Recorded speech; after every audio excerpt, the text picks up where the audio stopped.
everybody has to have an alter ego, right? And I've been thinking about what my alter ego would be, and I think I have an alter ego.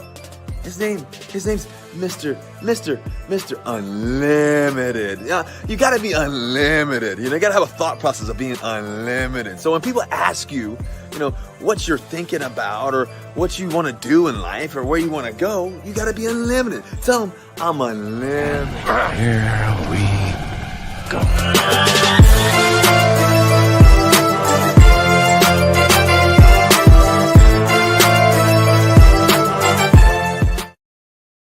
Here we go. Good evening, everybody, and welcome to Carving Up Live right here on Facebook, as well as the Carving It Up YouTube channel and the Grid Network YouTube channel. As always, I'm Bryson Carver, and man, am I fired up for what's going to be a fantastic show on tap for you guys tonight. Obviously, come on now. Of course, I'm going to be talking about my Steelers in about 12 to 15 minutes after we talk about a great game yesterday. Lived up to billing, as it pretty much always does.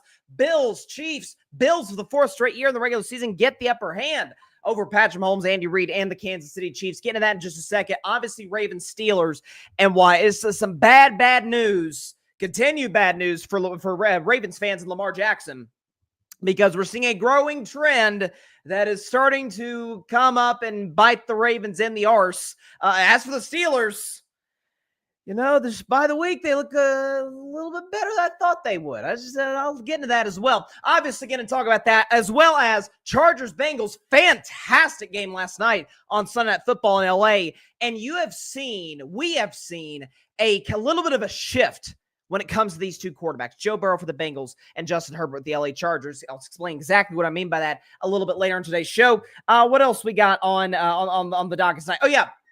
The Bears, the Packers. Again, another great game. We had some fantastic wins yesterday, folks.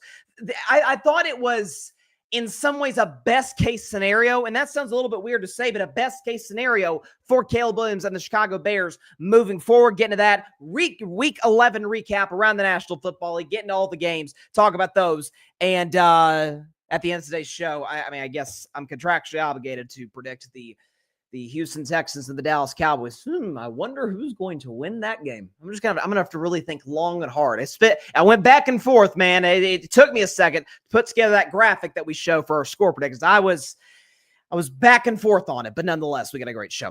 My man Jeff's in the comments. He says, "Let's go, Bryson. Please get on a Shanahan hat today. Please get on Shanahan today. Dude is clearly just living off his name at this point and has been the common denominator in all our losses this year and big games all the time." Listen, I will get into that, no question about it, in our Week 11 recap. I didn't think it was good enough to necessarily do a segment, given all the crazy stuff that happened around the National Football League yesterday. So let's get started with the matchup between two of the best quarterbacks on planet Earth. But first, 4 years in a row now, Bills beat the Chiefs 30-21 at home in Buffalo. Josh Allen was nothing short of spectacular in every way, shape, or form. And, it was obviously I picked the Chiefs to win this game. My thing was, listen, they've won 15 straight games. I actually kind of liked the Bills in this matchup just from a matchup perspective. However, I'm going to be the last guy at the Chiefs train. Let's put it that way. I don't bet against dynasties. I never have. I don't bet against my Warriors dynasty. I don't bet against the Patriots or against the Chiefs. I'm going to stand the Chiefs train until the wheels fall off. And I don't think it's a terrible moment for Kansas City where their season is going to go awry. For Buffalo, and I said this coming into the season, and most folks thought my take was crazy, that I was out of my mind, and that I wasn't looking at it the right way, particularly as it relates to their counterparts in their division, the AFC East, is that this is the best Buffalo Bills team in the Josh Allen era, and they're showing it to you week after week after week. By the way, this is a 6-game winning streak now for Buffalo, capped off now, and we'll see if they continue to do it moving forward, but capped off with this most recent regular season win over Kansas City. It's the best offensive line by far Josh Allen's ever had.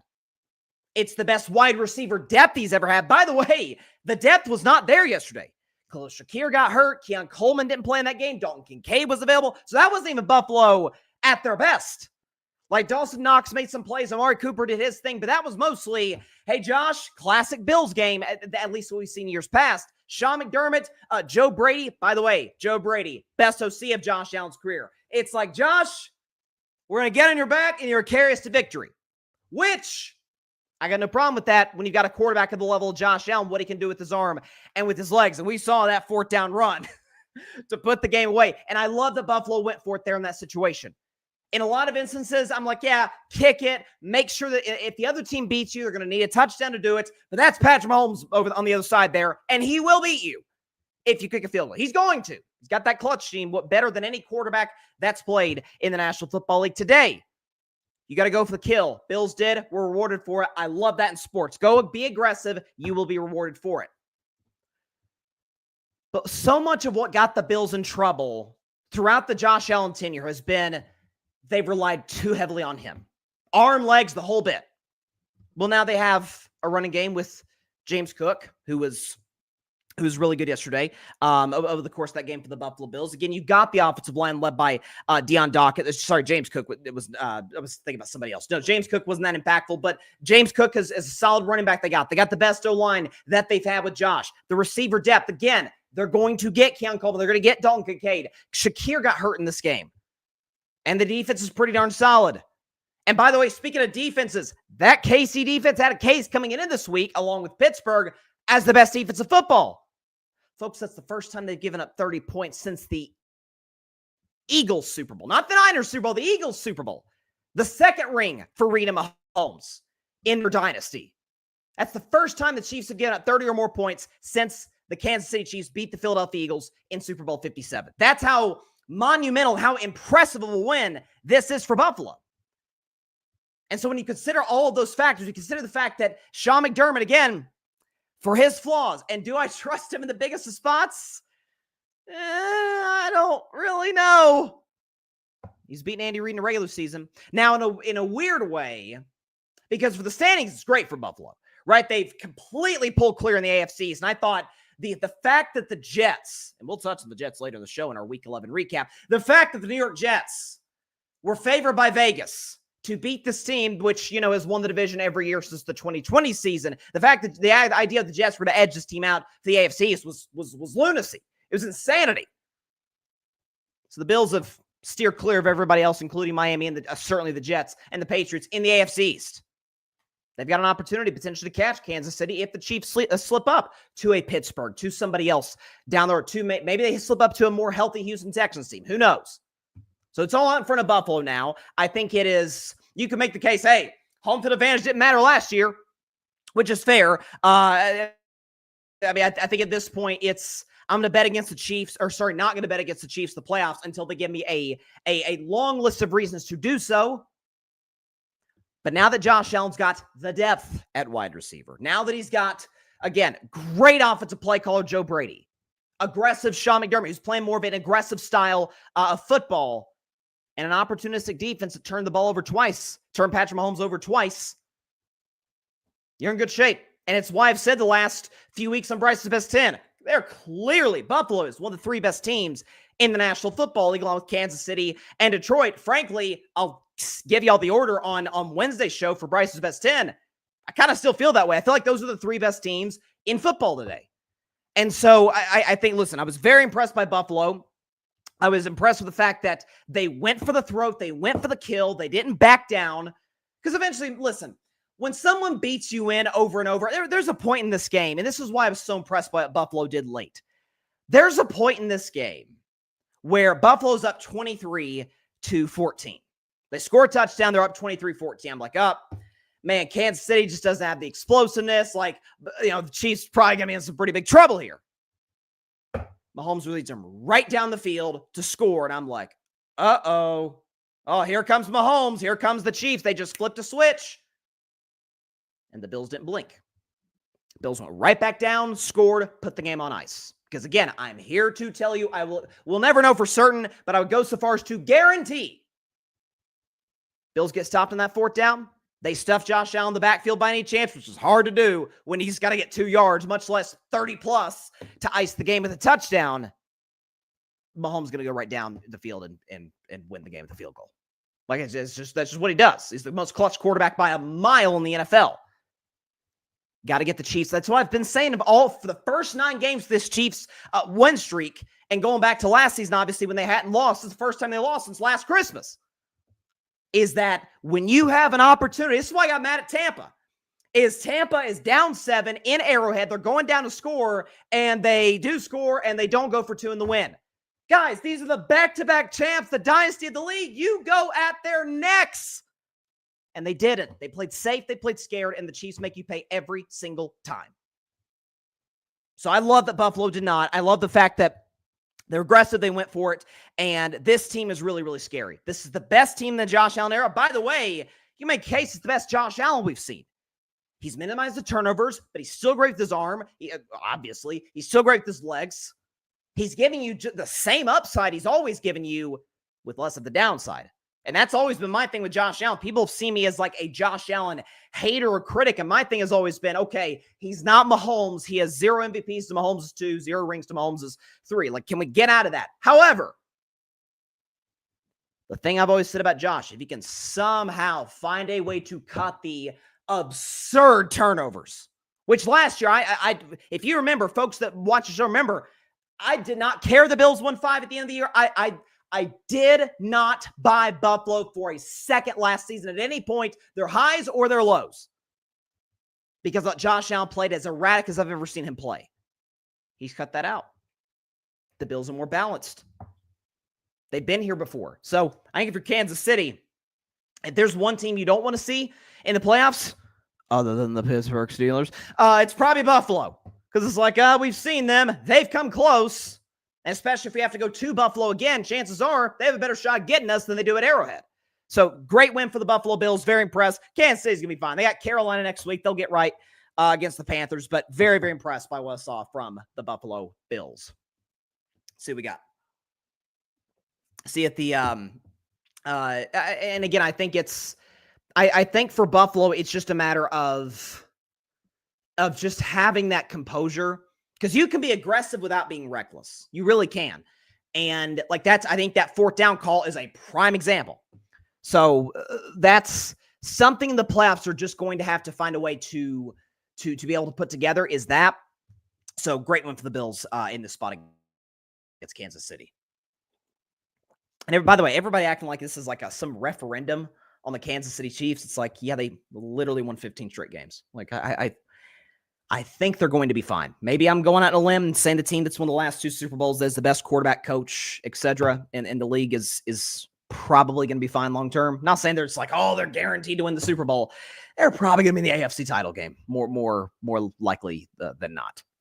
But they literally haven't not been in that game in the Mahomes era. And by the way, for Kansas City, got Panthers, Raiders. They're going to be 11-1 by the time they face the LA Chargers. We'll get to the Chargers in about 10 minutes because I was really impressed with what I saw from my man Justin Herbert, but also a big take on what we saw from Herbert and Joe Burrow. Shifting though to the Pittsburgh Steelers, my Pittsburgh Steelers, and the Baltimore Ravens. So first and foremost, here's what we know in Pittsburgh is black and yellow time up in here. Black and yellow, black and yellow, black and yellow, black and yellow.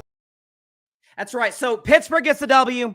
Classic Steelers W. Classic Mike Tomlin win, 18-16 over the Baltimore Ravens. The Ravens, this is my favorite stat of the day. Ravens score 2 touchdowns. Steelers score 0, and the Steelers win the football game because, well, it's the Steelers. So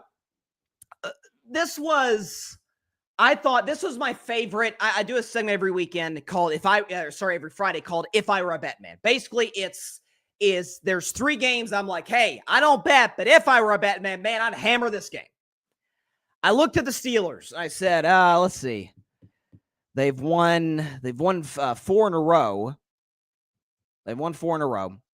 And they're playing exceptional defensive football, great offensive football. They're at home, and they're underdogs against the Ravens, who've been susceptible on defense.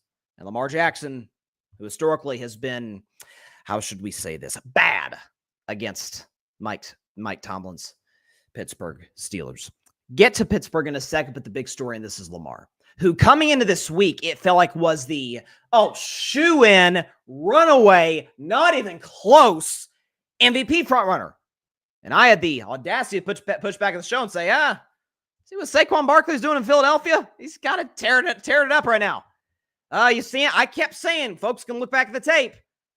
I'm like, Josh Allen's having an MVP caliber season. Like, if Lamar plays poorly against the Steelers and Allen beats the Chiefs, Allen might be in front in the MVP race. And sure enough, most odds makers say Allen is the favorite to win MVP over one Lamar Jackson, who against everybody else in the NFL, that isn't the Pittsburgh Steelers, the team that knows him best, the Kansas City Chiefs, who've owned him historically, and the rest of playoff opponents, or teams, or not playoff opponents, teams in the playoffs. Can we show you what Lamar Jackson's done? He's been unreal.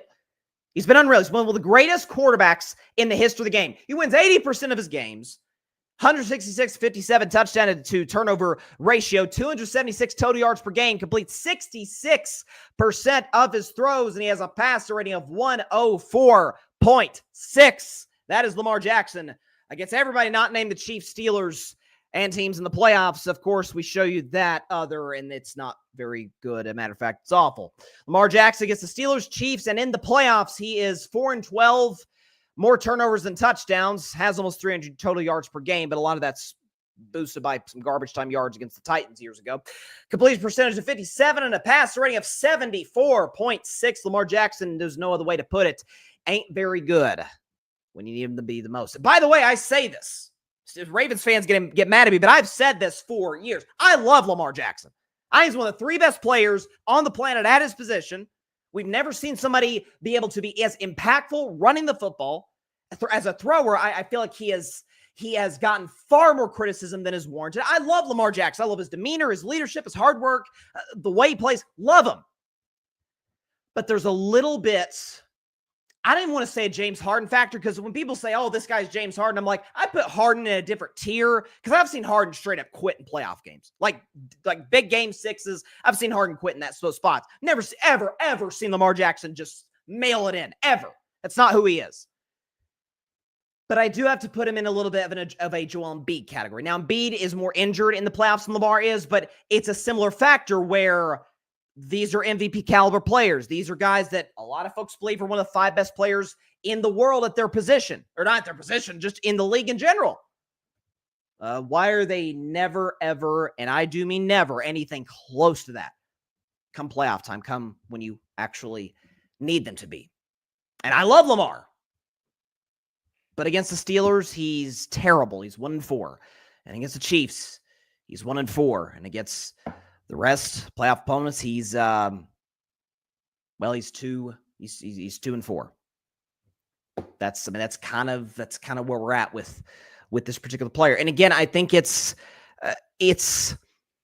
it mental? Is it coaching? Is it the fact that the Ravens, for reasons I can't comprehend, this is a run-first football team, and every time, again, this is where it goes on John Harbaugh a little bit. Every time in the biggest of games, they say, you know what?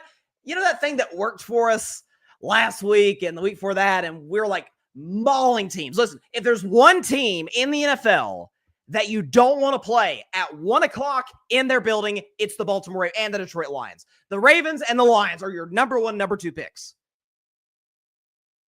Let's go away from literally everything that works and throw it 36 times and barely give the ball to Derrick Henry at all.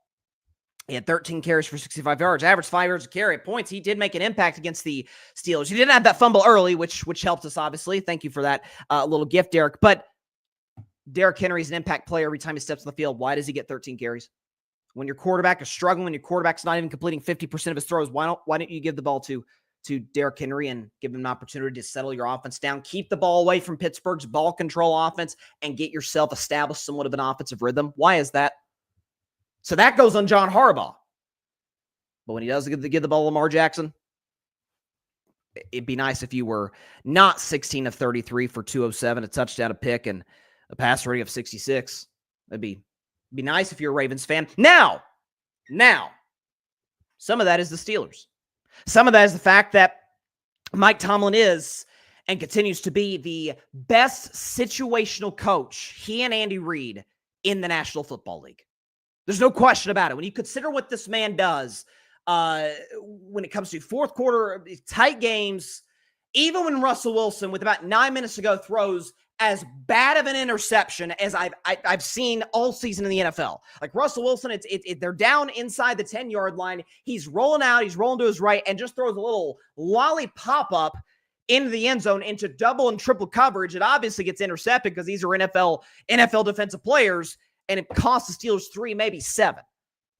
It could have very easily turned that game around until Peyton Wilson, the rookie linebacker, who I loved out of the draft, comes in, makes a great play on I think it was Justice Hill on a wheel route, and then turns the ball right back over the Steelers. Listen, the Chiefs and the Bills to me are the clear 1 and 2. Either way you want to slice them in the AFC. I don't think there's any question about that. I don't think anybody reasonable would argue that point. Steelers the clear 3. It's kind of like what I say about the GOAT debate in the NBA. Like, it's LeBron and Jordan are like that, like neck and neck. Then you go a little bit and you get to Kareem, and there's a big old gap with everybody else. That's how I feel about the AFC right now. Houston's not in the same league as Pittsburgh. Baltimore's clearly not better than Pittsburgh. Lamar Jackson cannot beat us. He's 1-4 against the Steelers and has played bad in every matchup against that team. So I think, listen, it's an indictment on Lamar that in the biggest of games against the team that knows you the best, the Steelers, against a team that has owned the NFL, frankly, for the last 5 years, the Chiefs, and against playoff teams, you're terrible. But on the other side of that coin for the Steelers, that's kind of what Mike Tomlin does. That's kind of what TJ Watt does. You see the play TJ Watt made, meeting Derrick Henry in the backfield, saying, no, sir. You may be King Henry everywhere else, but this is my house. This is my territory. This is what I'm going to do to establish my presence as the best defensive player in the game today. Listen, if you look at Pittsburgh's schedule moving forward, and this was kind of the thing with the Steelers, this is why I was kind of skeptical about my team coming in, is didn't know what I was going to get from quarterback play, and Russell, that was by far his worst game as a Steeler thus far. But what was the second half of the schedule starting to look like? All of a sudden, it's not that bad, other than a 3-game stretch in between weeks 15 and 17, where you go to Philly, to Baltimore, and you face the Chiefs at home on Christmas. Other than that, at the Browns this Thursday, at the Bengals, who are reeling right now, home for the Browns, and you finish the season at home against Cincinnati, who will likely be without Joe Burrow and Jamar Chase because they'll be out of the playoff hunt. So I think for Pittsburgh moving forward, and by the way, thanks to Buffalo, the Steelers control their own destiny to get the 1 seed. Now, I don't know if we'll get it, but it's there. It's open. We're going into week 12, and the Steelers have an opportunity to control their own destiny to potentially claim the top seed in the AFC. So it's a testament to Mike Tomlin and his situational coaching. It's a testament to the best defense in professional football. It's a testament to the Steelers' offense. By the way, it's also a testament to Chris Boswell, the special teams, obviously. Justin Tucker, who's been a shell of himself going back to the AFC title game against Kansas City, coming into now, is out there complaining after the game, talking about the playing service wasn't good. Bruh, Chris Boswell, the quarterback, the kicker on the other side, they're going 6 for 6. And by the way, one more Steelers stat, we'll move on. Fun Mike Tomlin stat here. The Steelers are 2-0 this season in games that they do not put the ball in the end zone, do not score a touchdown. Something. Not many teams can do that. Steelers can, because they got the best defensive football. That's all I got to say. All right, be back in about a minute with some reaction to the Chargers of the Bengals. I could not help, especially toward the end of that game, but just had this overriding emotion as that played out. What was a fantastic duel between two of the best quarterbacks of the game, two 2020 draft pick quarterbacks in Joe Burrow for the Bengals and Justin Herbert from the Chargers. Gave you my take on that in about a minute. We're just getting started here on Carving Up Live. Stay tuned, everybody.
Welcome back to Carving Up Live. So before we even get to the Chargers and Bengals game, I literally just saw this on my phone on Twitter. So obviously we got Texans Cowboys tonight, Monday Night Football. And this first tweet is from Jeff Cobb. I hope I'm saying his name correctly. And then Pat Donnie, either way. So apparently a big sheet metal fell from the roof and almost hit multiple production people at AT&T Stadium. And now after that sheet metal fell off the roof, when it was open here, according to this tweet at AT&T Stadium, they're now closing the roof for tonight's Dallas Cowboys game. Can't make this stuff up. It remains the biggest tire fire and disaster in the National Football League. I still cannot quite. It's what they do. It's the Dallas Cowboys. Why are we shocked? All right. Cincinnati Bengals, Los Angeles Chargers. You know, it's funny about this game. I thought it'd be close, thought it'd be high scoring. It was both, and I did think the Chargers would win. Actually, it was correct in the Chargers scoring 34 points in this game. But Justin Herbert, let's look at his numbers. He was nothing short of fantastic. Not in the completion percentage department, only 17 for 36, but he did have a couple touchdowns, 297 yards, and had a passer rating of 94. You know, Mike Tirico brought this up on the broadcast yesterday on NBC, and it's been a thing for a long time, charging. Remember, we always heard, the Chargers can be the Chargers. Charging became a verb, or was a verb. Like the Chargers lose games they're not supposed to lose, and they blow them in epic fashion. And it looked like they were going to do that. They go up 27-6. They got the lead on Cincinnati. It's like, well, got another blowout in prime time, and all of a sudden, Joe Burrow, Jamar Chase come alive. Joe leads 3 straight touchdown drives, ties the game up. Then there's a back and forth punt to Rooney, and then the Los Angeles Chargers go down. J.K. Dobbins scores the game-winning touchdown with little time on the clock. But this was kind of the thing about Justin Herbert for a long time, is the proverbial, talented, we all see it, puts up good numbers, but you're just left wanting a little bit more. And my I always combated that with, his coaching staff is one of the worst in the NFL. What do you want him to do?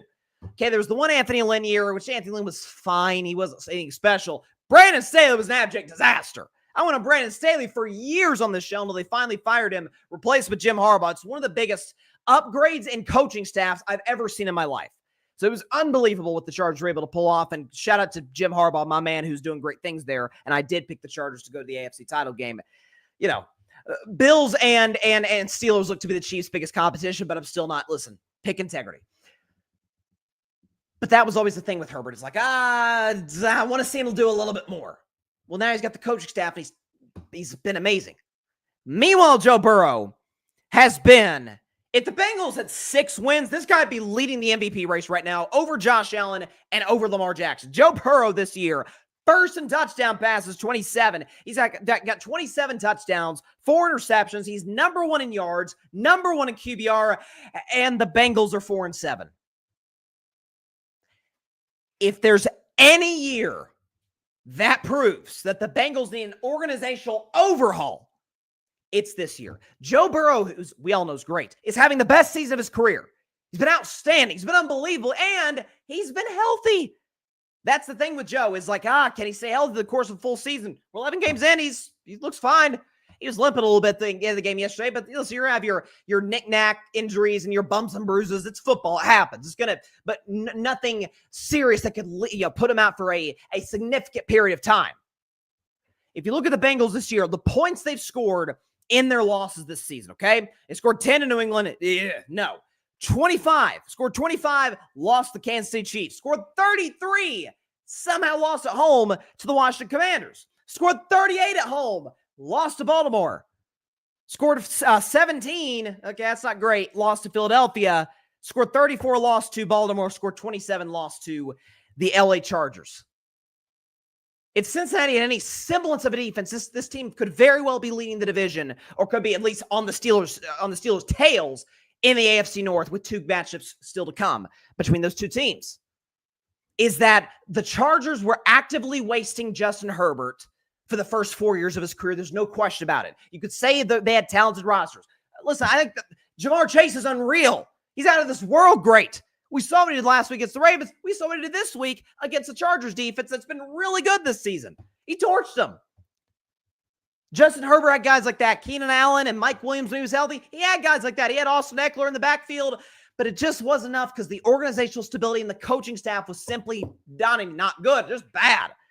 I don't think Zach Taylor is exactly Brandon Staley, but I've always said about Zach Taylor, and I said this even when the Bengals were going to the Super Bowl and going to another AFC title game, is I don't see what he's doing to make this team demonstrably better. This feels like he's doing his job. He's not screwing anything up, I guess, but it's more Joe and Jamar, and to a certain degree, at the time, Joe Mixon, and to a certain degree, T. Higgins just kind of doing their thing while Lou Anarumo does a great job with the defense. The defense has been a mess this season. So I think for Cincinnati, it's got to be there's going to be a coaching change, at least there should, and the ownership, for crying out loud, the Brown ownership. This is the best quarterback you've had in your franchise's history, who has an injury history, and you're wasting him away. Meanwhile, Patrick Mahomes got Andy Reid. Your counterpart last night, Justin Herbert, has got Jim Harbaugh. Okay, Josh Allen has a good coach in Sean McDermott. I'll take Sean McDermott over Zach Taylor, I'll tell you that much. Mike Tomlin's still doing his thing with Russell Wilson. Lamar Jackson has a solid coaching staff in Baltimore. So I think it is to a degree organizational malpractice what the Bengals are doing with this quarterback. And it's what the Chargers had been doing with Justin Herbert. Like, that's why I couldn't not think when I'm watching this game, these two great players going back and forth is, what I'm watching with Joe Burrow is what the Chargers were doing with Herbert for years. And the Chargers, to their credit, the Spanos family got their act together, got a coach who's got a history of winning literally everywhere he goes, Jim Harbaugh, and look at them now. They're 7-3. They're going to be a playoff team, and they could win some playoff games potentially given how they're constructed. In the draft, in free agency, that's another thing. The Bengals have botched some draft picks over the last few years as it relates to their offensive line. They haven't done a good job addressing the defense. It feels like it's three special players: Burrow, Chase, Hendrickson, and that's it. And then a bunch of guys after that. T. Higgins is fine. I don't see, number one on a good team from that particular player, given his injury history as well. They let Joe Mixon walk for nothing. He goes to the Texans, and he's been great. He's been great. By the way, C.J. Stroud's another guy. He's got D'Amico Ryans and Bobby Slovic. This is really bad. And listen, Joe Burrow he's about to complete his fifth year. By season's end, he's going to be 28 years old. Joe Burrow, 28, and other quarterbacks, 28. It's not equal. Not when you've had appendectomy, when you've had hand injuries and knee injuries. Those start to pile up, certainly as you start to get older. Certainly when your line isn't that good and never has been since you've been in Cincinnati. And by the way, why in God's name have you paid Jamar Chase? What are we doing? This is one of the three, maybe two best receivers in the sport, and he ain't got paid yet. Oh, what? It took you a long time to pay Burrow. They don't have an indoor practice facility. And by the way, as a Steelers fan, I'm loving it. It helps us. But for the sake of young players, young athletes that are that talented, it drives me up a wall to see their talents wasted in the way that the Bengals are wasting Joe Burrow's talent. So that looks like basically every Bengals lost this season. Burrow's awesome. Chase is awesome. And a team that just has better stability and better coaching wins. And by the way, that team that had better stability, better coaching also has an elite quarterback in Justin Herbert. So it can be done. You can have the talented quarterback in Herbert, who, by the way, never won a playoff game. I love Justin. I've loved him since Oregon, but he's never won a playoff game. Joe Burrow's been to a Super Bowl and been to another AFC title game. So I don't know if the Bengals will make these changes. They haven't in their history. I don't know if it's going to take Joe Burrow maybe asking out to wake them up. But they've had it all in front of them the last few years, and they've done nothing. They've just sat on their hands, done nothing. I mean, it's 2024. They don't have an indoor practice facility. What? Huh? Just terrible, terrible upper management that we're seeing right now from the Cincinnati Bengals. Terrible in every way, shape, and form. It's what we saw from the Chargers until they adjusted. Until they got Jim Harbaugh. Now all's fun and good, and they can win some games. Maybe go on some deep playoff runs potentially. It's just unacceptable on the part of the Bengals. There's no other way to describe it. Also want to talk about this. The Packers and the Bears yesterday, which was, again, all four of the games I've talked about it were fantastic, and they're all right for different ways, for different reasons, but this was a great game. So Green Bay, this was one of my, if I were a betman picks, and I was sure that the Packers, who own the Bears, they still do, by the way, who were off a bye against a Chicago team that was reeling with a bad head coach, bad defensive head coach, a Caleb Williams, who I love, but who hadn't been playing well, a defense that looked like they'd given up on the coach. Green Bay'd step in and just take care of business and get a nice W go into their matchup next week against San Francisco. But that's not what happened. And I think it was the best case scenario for Caleb Williams and the Chicago Bears, and here's why.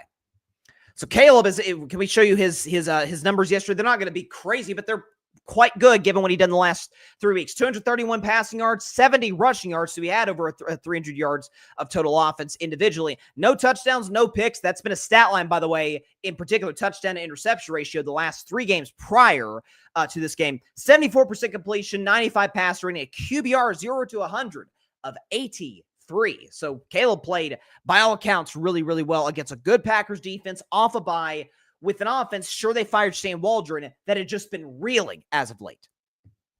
I thought what we saw from him, yes, there's the blocked field goal at the end by Green Bay. I thought the fact that the Bears got into field goal range, had 36 seconds, 1 timeout, the fact that they just ran the ball and kicked it, I thought was lunacy. Bro, you got 30 seconds. Let's get closer. Let's make our kicker's job a little bit easier. Especially when the analytics and data had shown Cairo Santos doesn't get a whole heck of a lot of arc on his kicks. So let's make it closer so he doesn't have to on these, so that he's able to, so these shorter field goals. So I thought Caleb was great. I thought Caleb had a live arm, moved really well. I thought the third down and long on that last drive where they got into field goal range, where he just rolled those right and zipped the missile to get them to the 4th and short. He delivered a great throw on the 4th down. Caleb with his arm and his legs, like that's the guy I saw at USC that I thought was a generational talent and still do. So for Chicago, again, a little bit of different conversation than what I just talked about with the Bengals with Joe Burrow. Is they're a year in with Caleb Williams, whereas the Bengals are 5 years in with Burrow, and they've done nothing in terms of putting legit talent around Joe Burrow other than Jamar Chase. For the Bears, We've got the guys. We've got Keenan. We've got Roman Dunze. We've got DeAndre Swift was amazing yesterday. Yeah, when you say we need to upgrade the offensive line, defenses in Chicago are always good. You need to fire this head coach, go after Ben Johnson in Detroit. Like that, to me, needs to be the primary focus for the Bears.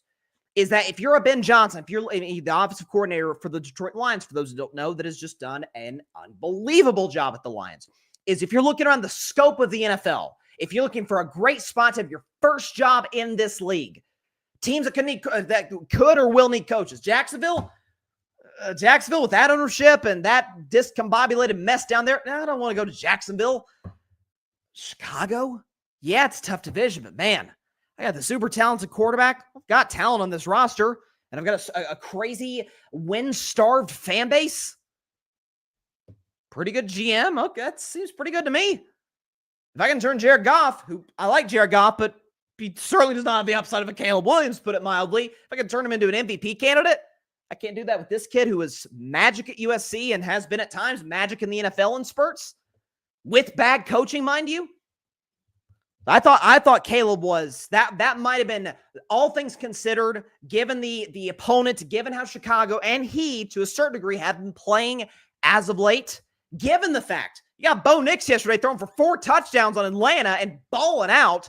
Given the fact that you've got Drake May played pretty darn well against the Rams, all these things considered, I thought it was a great moment for Caleb. I thought it was, the reason I said best case scenario is that Caleb was great, but they lost because of god-awful coaching at the end. Like, of course, the Bears lost because they made a situational error and they made the field goal harder than it should have been on their kicker, and they went away from the hot hand Caleb Williams who'd gotten them down there, and that's how the Bears have lost a lot of games to the Packers over the course of my entire lifetime. That's for Green Bay. They did what they were supposed to. They won a game that they were supposed to win. They were favored by 5 on the road, and I think Green Bay is a pretty virtual lock to be a playoff team in the NFC. Chicago, I thought the Bears would be a playoff team this year. I really did. That they kind of needed that. Caleb certainly needed that. It felt like they simplified the playbook. They didn't do anything crazy. They just like, Caleb, you go do your thing. Like, we're going to structure some plays in order for you to get out and be mobile and be at your best. Like crazy. I know that's kind of how coaching works in sports, is like make your player's job as easy and simple as possible, especially when they're a rookie, especially when they're a raw rookie. I wouldn't call Caleb quite as raw as like an Anthony Richardson, who was great, by the way, yesterday. But that's the mindset. That's what coaches got to do when these young players come into the league. Really, really good job by Caleb Williams. Very impressed by what I saw from him yesterday. Jeff, my bad, Bryce. Have you gotten to the Niners yet? I'm going to, Jeff. I'm going to get to it because, yikes, San Francisco. I'm going to get to that in my Week 11 recap. But to put it mildly, I would have liked to have seen a little bit more from an individual who coaches the 49ers. But we want to do that after the break.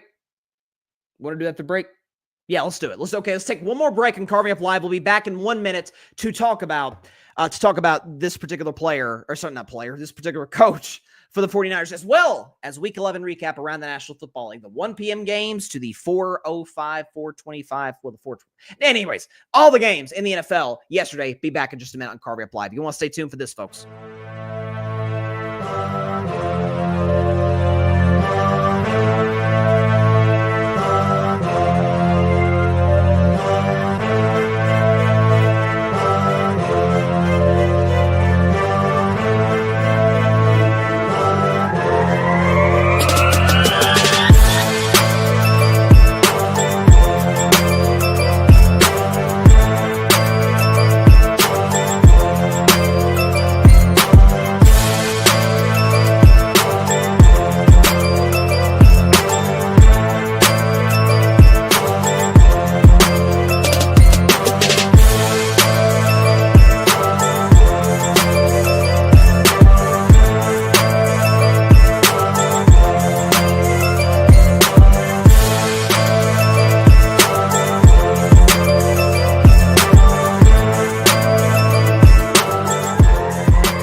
Welcome back to Carving Up Live. So, I did want to get into our Week 11 recap with what happened around the National Football League, because it was, to put it mildly, pretty eventful week around the NFL. I did want to say, let's start with this one right off the bat.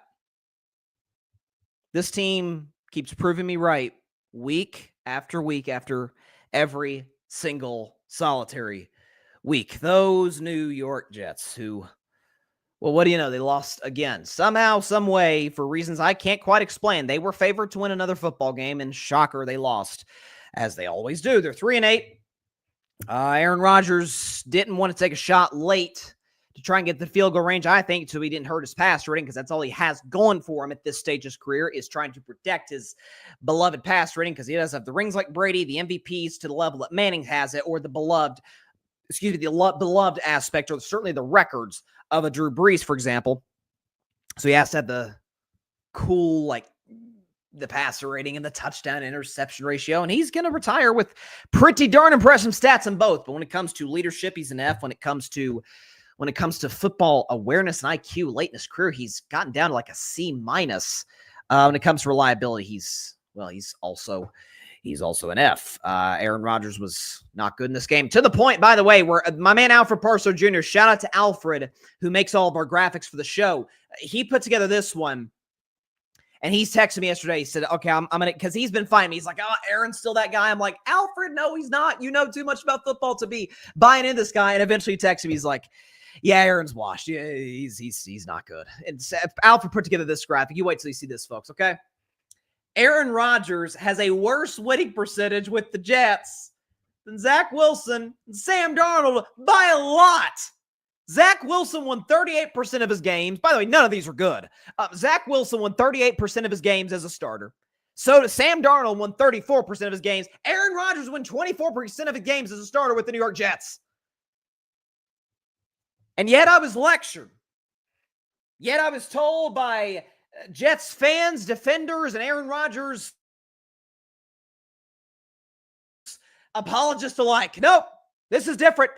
Franchise has not been in the playoffs since I was in the first grade and has been dysfunctional pretty much my entire life with an old quarterback who has not won in a very long time, who has won a playoff game since the pandemic, hasn't been good in 3 years, and is an objectively awful leader who's not terribly interested in football. All of a sudden, that was going to change in the blink of an eye.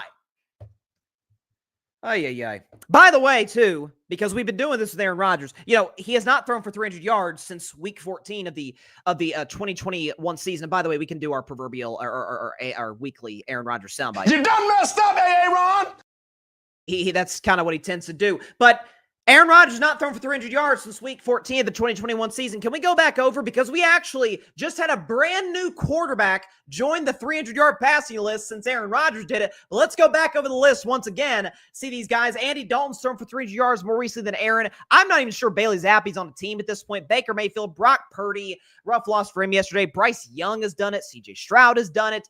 Caleb Williams, who was great yesterday, has done it. Carson Wentz, who's Mahomes' backup, has done it. Dak Prescott, get well soon, my man, has done it. Daniel Jones, who just got benched today, has done it. Davis Mills, who's a backup, has done it. So has Derek Carr. And is that Desmond Ridder? Yes, it is. There's Gardner Minshew, who's thrown for 300 yards. So is Geno Smith. Walk-off touchdown yesterday. There's Jake Browning. I think that was P.J. Walker as well. That was Jameis Winston and Jalen Hurts. And Jared Goff is an MVP candidate. Jarrett Stidham, who's a backup. Jimmy Garoppolo. I'm not even sure he's dressing. Joe Burrow, Joe Flacco, Old Man Joe, Jordan Love, who got a win yesterday. Josh Allen, who was awesome yesterday. That's P.J. Walker. Or sorry, that's Josh Johnson. My bad. Justin Fields, Justin Herbert, Kenny Pickett. Screw you. Kirk Cousins, Kyler Murray, Lamar Jackson, who the Steelers still own, Mac Daddy Jones, who's a mess still, Matt Ryan, who works for CBS, Matt Stafford, who may soon, Mike White, Nick Mullins. Who else we got? We got that's PJ Walker, actually. I missed the other guy earlier. That's Mahomes and my man Russell Wilson and Ryan Tannehill, who's unemployed, and Sam Darnold and Sam Howell, and Teddy Bridgewater's retired, and Tom Brady, who's been retired for 2 years, has thrown for 400 more recently than Aaron's thrown for 300. We got Trevor, we got Tua, we got Tyrod Taylor, we got freaking Will Levis, we got Zach Wilson, we got Jaden Daniels, and now welcome to the 300-yard club. Bo Nix has thrown for 300 yards more recently than one Aaron Rodgers. Congrats to Bo Nix on his best game of his very young career. What do you have? 300. How many have total? Because I know he had 4 touchdowns and no interceptions. 370 yards passing, 4 touchdowns, no interceptions, and a pass rating of 145. So, yeah, a lot of quarterbacks have done the 300-yard thing more recently than the guy I was told was still good at football. Speaking of good at football. Them Detroit Lions, boy. I tell you what, Dan Campbell, I know it's a weekly tradition at this point, but Dan Campbell, what'd y'all do again? Kneecap.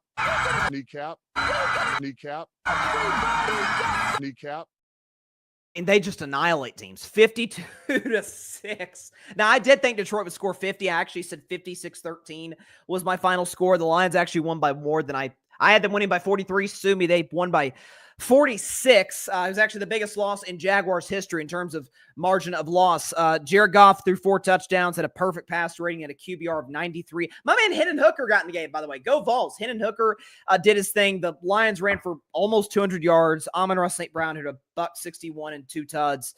Mac Jones was predictably awful. We don't need to go into him.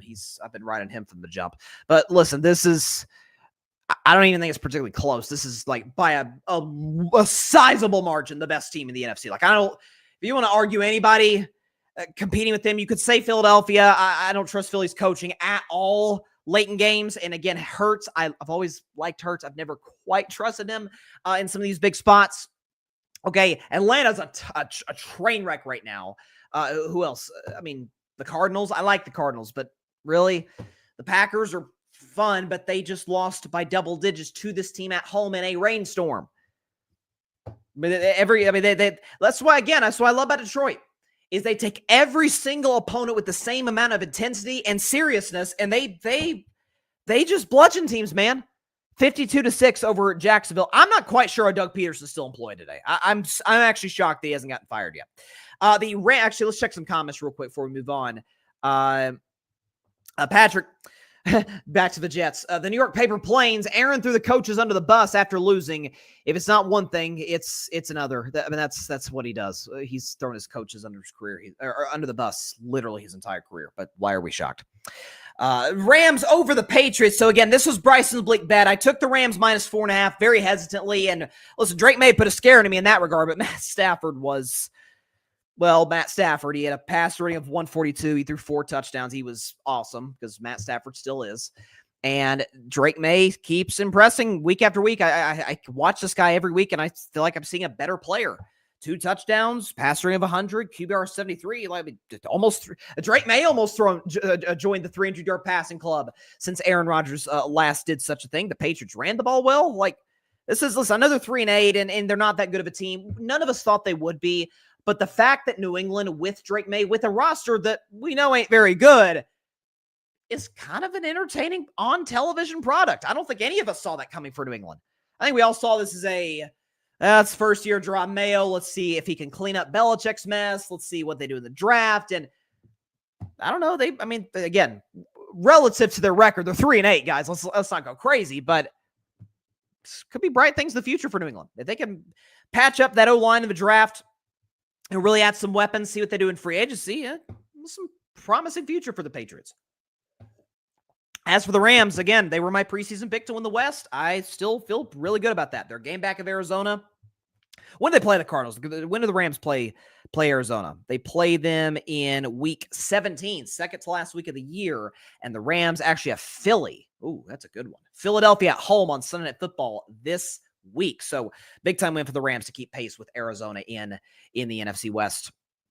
Let's move on to the Saints and the Browns. I'll admit to you, didn't really watch this game much because I was focused on some of the other better 1 o'clock games. But listen, the Saints bludgeon the Browns. Again, substitute teacher syndrome. It's the whole, you get an interim head coach and you start playing better because everybody's loose.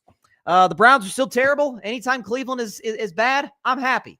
And I cannot wait to see my Steelers put the hammer to the Browns on Thursday Night Football in front of the whole country to see in Cleveland, by the way. But Taysom Hill did his thing as well. He had 3 touchdowns, 7 carries for $138. Taysom Hill was pretty spectacular in this game.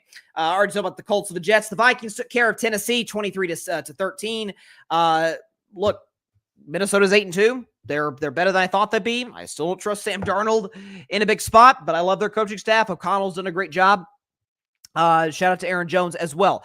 Dolphins take care of the Raiders 34-19. Listen, Miami quietly very alive for a playoff spot in the AFC. They could get that last playoff spot. Tua Tagovailoa 3 touchdowns, no picks.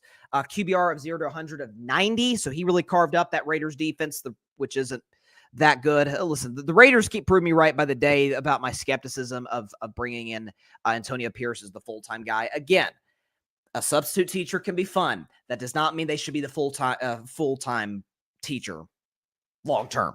I think the Raiders are finding that out by the day. Broncos mop Atlanta 38-6 at home. Listen, Denver 6-5. I thought the Broncos would be way better than people thought they'd be. I had them winning 8 games this season. I thought they'd be a team that once we got late into the year, it was like, hey, can they make the playoffs this season? I feel like that'd be the case. I thought Bo Nix would be a really good fit with Sean Payton, and he has been. Best game of his young career by far, no question about it. 4 touchdowns through the air in the spot. But what's Denver's schedule look like? They got the Raiders. Okay, they'll be favored. They got the Browns. They'll be favored. Then they got the Colts. Tough game. Chargers, tough game. Bengals, we'll see. Chiefs, tough game. So if Denver can win their next 3 of their next 4 games, they'll be in pretty good shape to make the playoffs potentially in what is a very crowded AFC playoff race, playoff wildcard race. But very impressed with what I saw from Bo Nix because he looks better every week. Again, these rookie quarterbacks, Caleb was great, and so was Drake May and Bo Nix. They're really good. So shout out to all of them. Okay, yeah, Jeff, you wanted me to talk about Seahawks and Niners, then I'll talk about Seahawks and Niners before we move to my very unsure Cowboys and Texas prediction. I'm just not quite sure where I'm going to lean in this spot.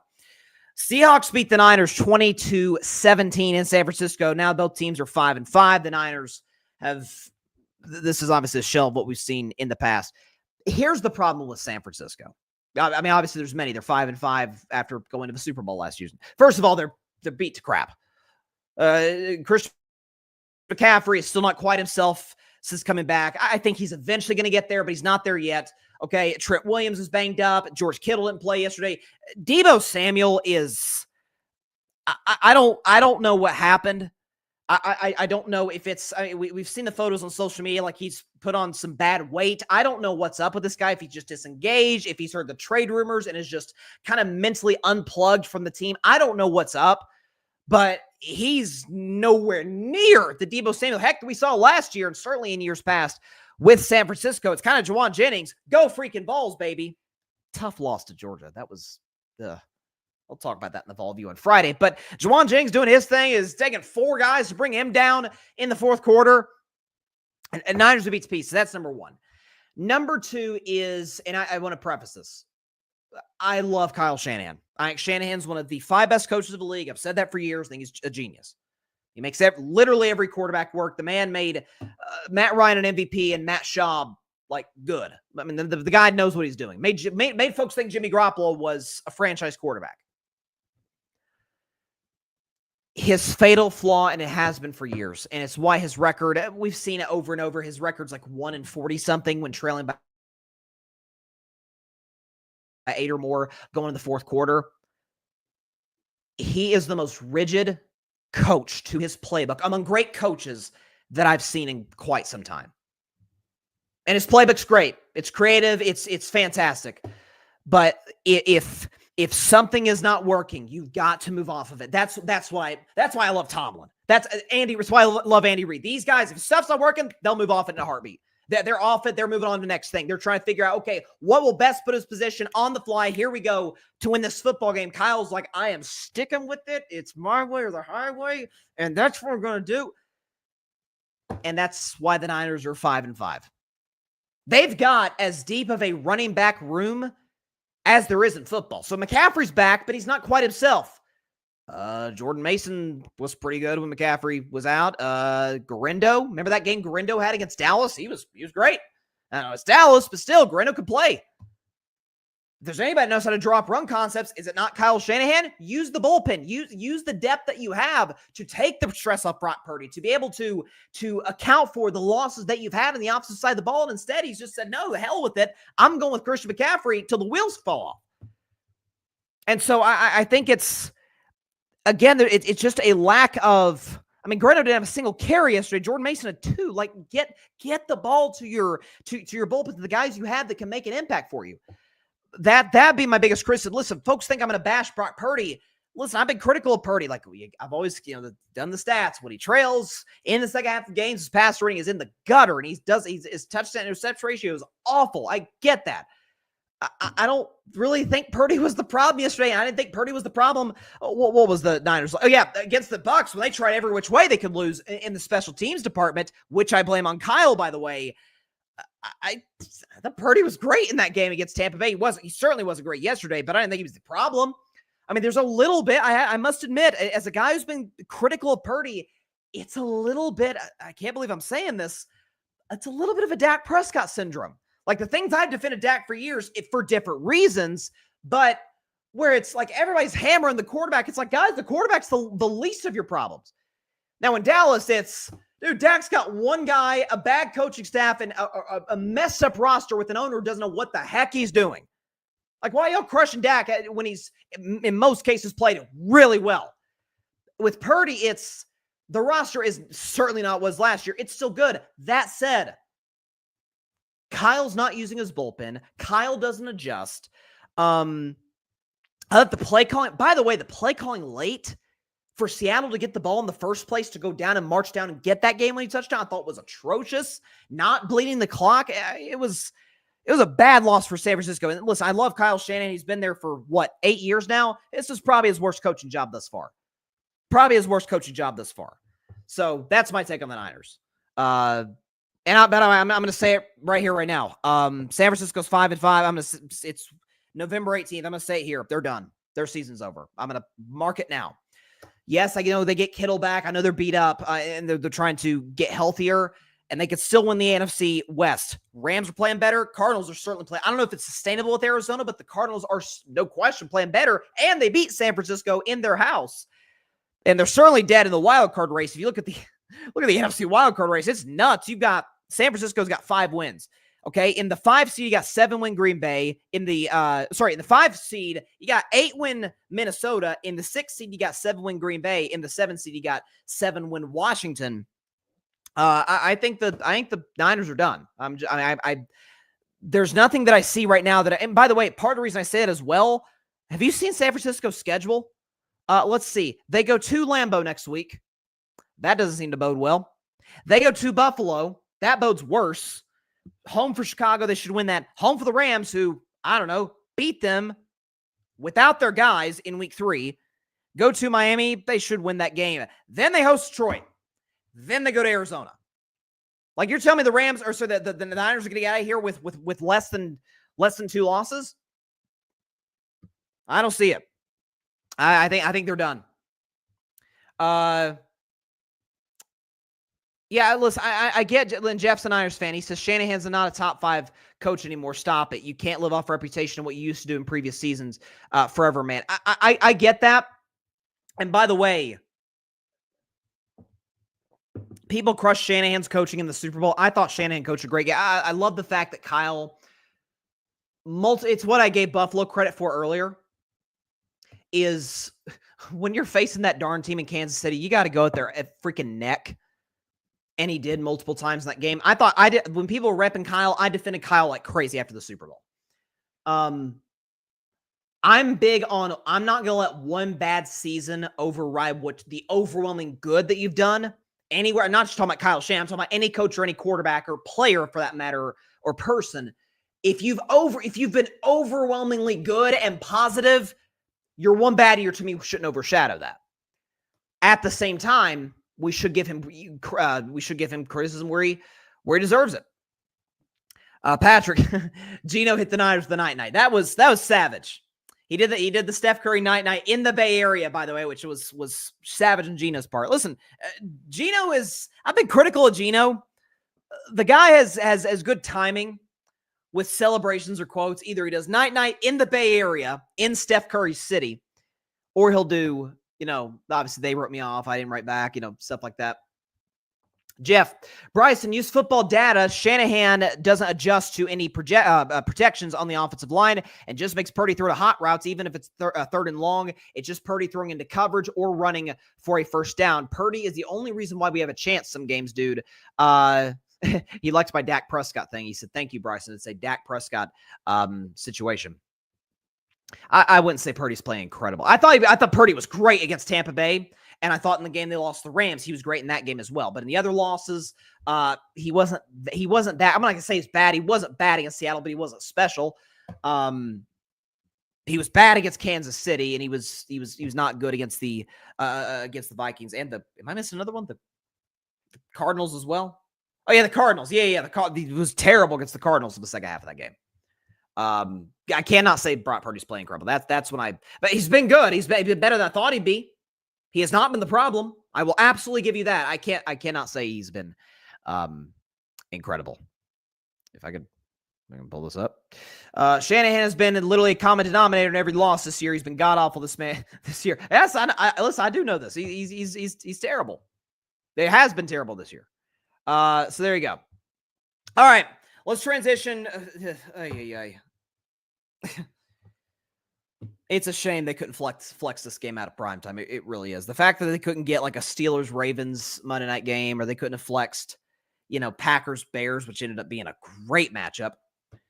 And by the way, the fact that the Cowboys-Bengals game, which would feature right now a 3-win team versus a 4-win team, that's going to be in week 14 in Dallas on December 9th.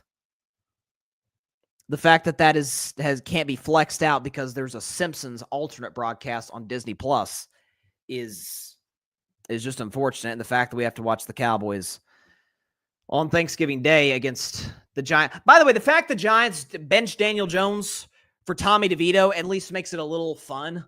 Like the whole Tommy DeVito mania that we saw last year was entertaining. It was enjoyable with his family and the agent and all that. Like, adds a little bit of sauce to the mix, but it's still the Thanksgiving Day game in the middle is really bad. Is what I'm trying to say. It's really bad.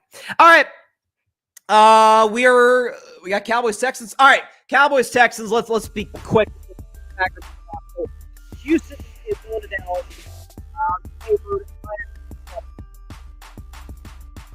I know Houston has been playing well. I get the fact that this has been a team that has clearly struggled offensively, that has clearly been dealing with a situation where CJ Stroud is having as bad of a stretch in his young career as we've seen him have. I get all those things. But Nico Collins is back. At least it appears to be the case. Nico Collins should be back this week in order to really shore up that offense. We understand he was putting up ridiculous numbers. There was a part where he missed the first game of the season, and he was still leading the NFL in receiving yards. So Nico Collins is a special player. The fact they're getting him back is huge. Meanwhile, in Dallas, they just put Dak on IR today, I think. Zach Martin's dealing with injuries. The receiving corps is terrible. CeeDee Lamb, who's far and away their best receiver, is hurt.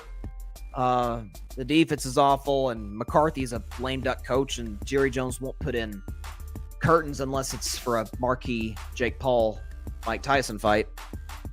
All that to say, the Texans should win by a lot. Like this game should be over 8 minutes in, and I think it pretty much will be. Texans by a lot, 31-6. I don't think this is going to be. I think we'll be able to turn this sucker off at halftime and be able to go to bed just fine. But Texans over the Cowboys, it's not even remotely close. 31-6, and Dallas's struggles I will continue to delight in. Not at the expense of the fans. I love the fans. I love Cowboy fans. They get a bad rap. I love Cowboys fans. I was one a certain time in my life. I love Cowboys fans. And I feel bad for McCarthy. I've been critical of McCarthy, but I feel bad for him. He's a lame duck coach. They couldn't have just either extended him or fired him, one of the two. The fact he's having to hang around for this nonsense. But yeah, Dallas is dead. We all know that. All right, that's all the time we have for today's show. I appreciate everybody stopping by. As always, be sure to catch Carving It Up live on Wednesday at 6 p.m. Eastern, 3 p.m. Pacific time, right here on Facebook, as well as the Carving It Up YouTube channel and the Grid Network YouTube channel. The thing about Wednesday's show, we do Bryce's Best 10 on Wednesday. The Chiefs have been number one from the start of the season. They haven't moved. Even when folks are like, they're not playing well. I'm like, yeah, they are. They're winning. The defense has been great. Mahomes has been a great fourth quarter quarterback, but they lost. So could we see a brand new number one team for the first time all season long? Took us to get to week 12 for crying out loud on this NFL season. You guys want to stay tuned for that on Wednesday for Bryce's Best 10, Carving Up the Context, all of the above. Doing a ton to talk about. We'll see you then, though, at 6 Eastern, 3 Pacific time. Please be sure to subscribe to Carving Up Live. If you haven't done it already, it takes a couple seconds. Hit that big red subscribe button down there, and boom. It helps the channel grow exponentially. Just as importantly, be sure to go subscribe to the Grid Network. That is GRYD, the Grid Podcast Network, right here on YouTube, as well as any and everywhere that you get your favorite podcasts via Apple Podcasts, Spotify, iHeartRadio, any and everywhere that you get your favorite podcasts. You can find us on the Grid Network, where we dare to be different. My man Patrick Brown was in the comments today. Shout out to Patrick. Shout out to Jeff as well. Patrick wrote, continues to write some fantastic articles for the Grid's website. I'm sure he's got some many more down the pipeline, so please check those out. Check out our other content creators. We got 8 o'clock spot tomorrow night, 8 p.m. Eastern, 5 p.m. Pacific time. Very, very excited about that. Man, mid-November, Thanksgiving is next week, guys. We are fast approaching or going through this NFL season. It feels like it's flying by. Steelers, Browns on Thursday Night Football. I can't wait. My Steelers to put a hurting on those Browns. Not physical. I don't want nobody to get seriously injured, of course. I'd never want that. But proverbial, a blowout is what I mean. All right. See you guys on Wednesday. Please be sure to stay safe out there. Please be sure to take care of your physical as well as your mental health. And please, please, please be sure to contact your local state representatives and senators to demand change for gun violence in America. Because it doesn't matter where you lean, right, left, center. This is an issue that impacts every single one of us as Americans on a day-to-day basis. And no matter anybody tries to tell you, oh, it's not a problem. Oh, there's only one solution to the problem. Both are BS. Both are not true. It's a huge problem that needs a number of detailed, nuanced solutions to solve it. We've got new leaders coming in. We got old leaders staying. Let's make let's make abundantly clear to our leaders that our safety is paramount as citizens of this country, and we have to address gun violence as soon as possible to protect the beautiful people in this nation. All right, I will see you on Wednesday. We'll have a ton to talk about. I can't wait already for Wednesday's show. Stay safe out there, everybody. God bless y'all. Peace out. And look out for them Steelers, baby. Thanks so much for watching the show on YouTube, and be sure to go click that big red subscribe button and check out the other clips and full shows from Carving It Up Live, as well as our other incredible content creators here on the Grid Network.